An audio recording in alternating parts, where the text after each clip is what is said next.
ভোর ৬টার সময় আমি তো ময়মনসিংহ কোর্টে যাই কাজ করি।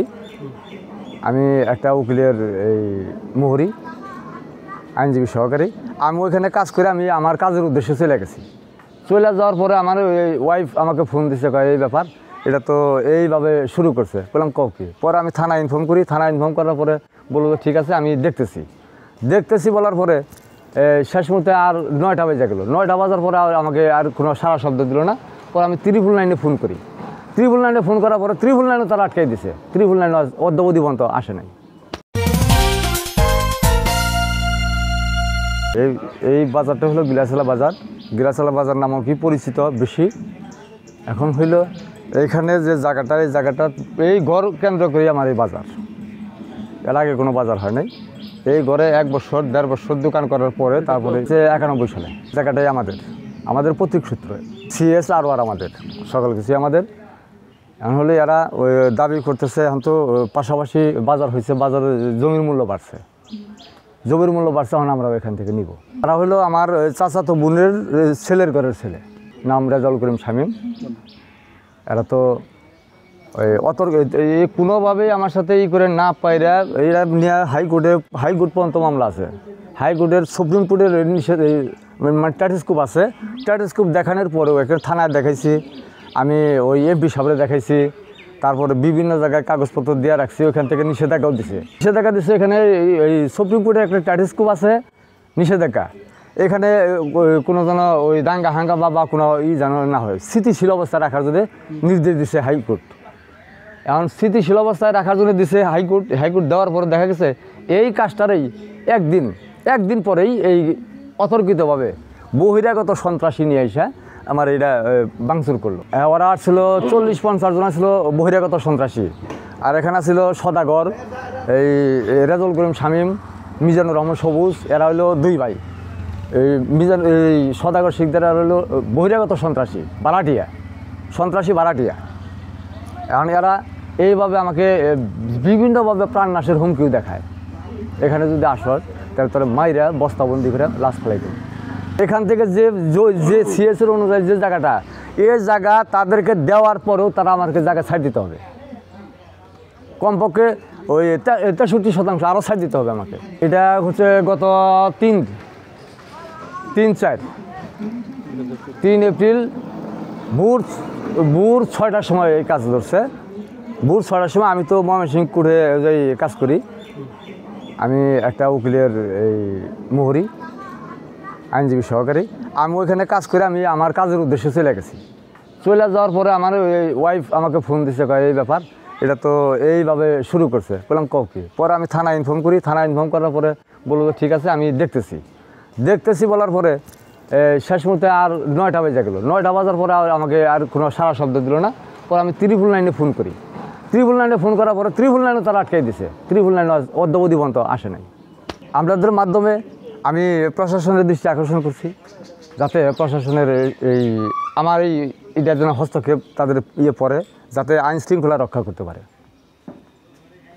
আমি আইন শৃঙ্খলা এখন খুব হিমশিম, সুবিচার পাচ্ছি না। আমি 31/3/2024 একটা অভিযোগ করছিলাম পূর্ব পরিকল্পিতভাবে আমাদের ভারপ্রাপ্ত কর্মকর্তা শাহ কামাল আকন্দর কাছে বরাবর। হ্যাঁ, ওসি সাহেবের কাছে করার পরে শেষ মুহূর্তে আজকে কয় তারিখ? আজকে 25। আজকে পর্যন্ত আমি তার কোনো প্রতিকার পাইনি। আমার নাম হাজি আব্দুর রাজ্জাক। এই ঘর হলো এই বাজারের প্রথম ঘর। এটা শুধু আমি বলবো না, বাজার সবাই বলবে যে এই বাজারের প্রথম ঘর এইটা।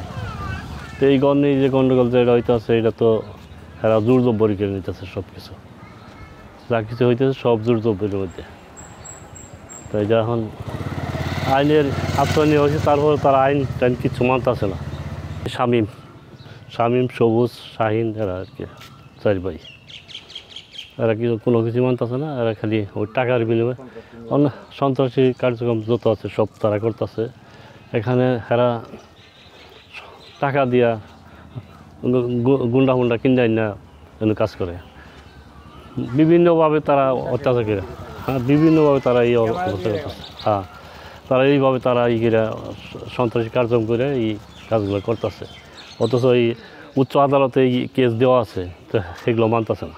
আমরা এখানে যে মুক্তিযোদ্ধা পরিবার দুইটা ভাই মুক্তিযোদ্ধা, আব্দুল সামাদ, আব্দুল সালাম হলো বড় ভাই, আর সামাদ হলো ছোটো ভাই। তারা দুই ভাই একই সাথে মুক্তিযুদ্ধে অংশগ্রহণ করছিল, এমনকি মুক্তিযুদ্ধের বাতাও তারা হইতেছে। যেমনভাবে আমরা নির্যাতিত, যে এটা বলা বাহুল্য, ভাষায় প্রকাশ করতে পারছি না। আমরা যে কোনো কাজে যাই, এই সমস্ত কাজেই তারা এই অবস্থা বাধা বিপত্তি সৃষ্টি করতেছে। আমরা কী করবো, আমাদের শক্তি নেই, এই জন্য আমরা তাদের সাথে পাইরে উঠি, অসহায় পরিবার। কিন্তু আমরা যে সরকারি কোনো সহযোগিতা আমরা তাও পাই না, তাও আমরা পাই না। এই এমন অবস্থায় আমরা নির্যাতিত আছি। আমার নাম আব্দুল সামাদ, পিতা ইমান আলী, গ্রাম হোসেনপুর। আমি মুক্তিযোদ্ধা। এই আমগো ঘর পূর্বপুরুষের আগে, বাজারটা হওয়ার আগে আমগো এই গড়টা, তারা আমাদের জমির উপরে ওই গড়টা তারা জবরদখলে ভেঙে নিছে। আমগো জবরদখল করে সন্ত্রাসী এনে মারধর করে এই গড় করছে। রেজাল্ট করে স্বামী। আমি ফয়সাল। এই জায়গাটা নিয়ে আসলে 17 বছর যাবৎ মামলা চলতেছে। এখানে বেশ কিছুদিন যাবৎ মানে সন্ত্রাসী ভাড়া করে আনে, বিভিন্ন কার্যকলাপ চলতেছে।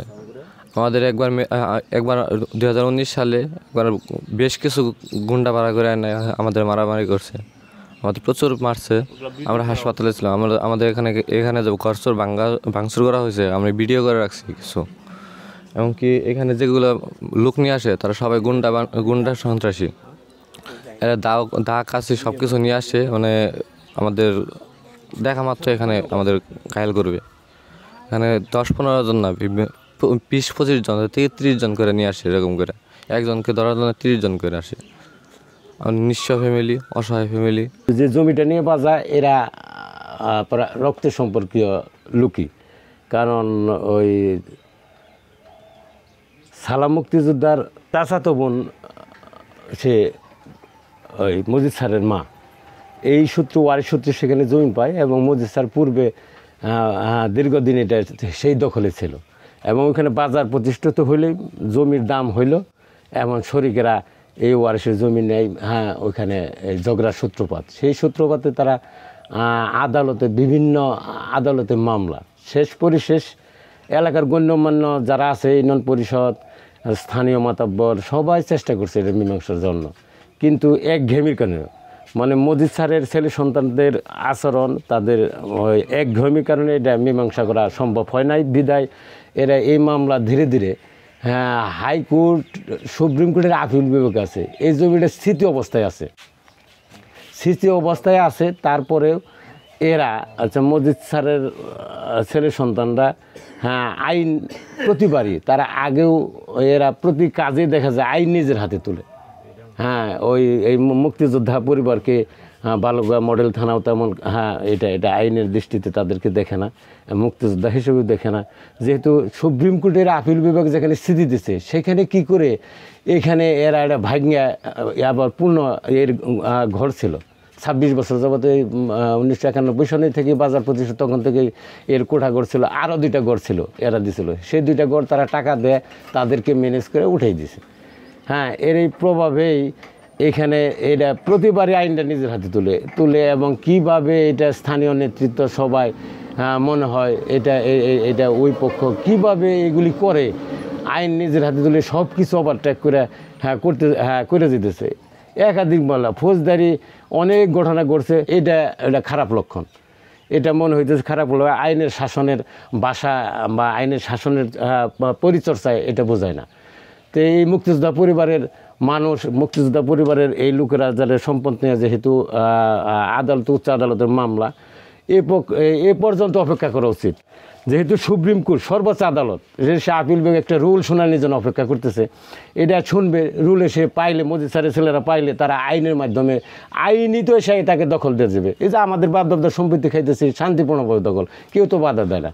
এখন যেহেতু বাধা, তাইলে যে কোনো এক হাতে তালি বাজালে যে কোনো একটা ঘটনা আছে, সেই লক্ষ্যে যে সর্বোচ্চ আদালতের রায়ের দিকে সবাই অপেক্ষা। আর এখানে যেন কোনো প্রকার ফৌজদারি কোনো ঘটনা না ঘটে, তার জন্য আমি এখন বর্তমান বালুরঘাট মডেল থানার ওসি মহোদয়কে বিনীতভাবে অনুরোধ রাখবো, যাতে এইখানে শান্তি শৃঙ্খলা বজায় থাকে। আর যদি কোনো পক্ষ শান্তি শৃঙ্খলাকে অবনতি ঘটায়, যেন একটা করে নিয়মিত মামলা নেয়। এবং আইনের আওতায় নেয় না, আইনের দৃষ্টিতে যার যে বিচার হয় হবে ফৌজদারি দৃষ্টিতে।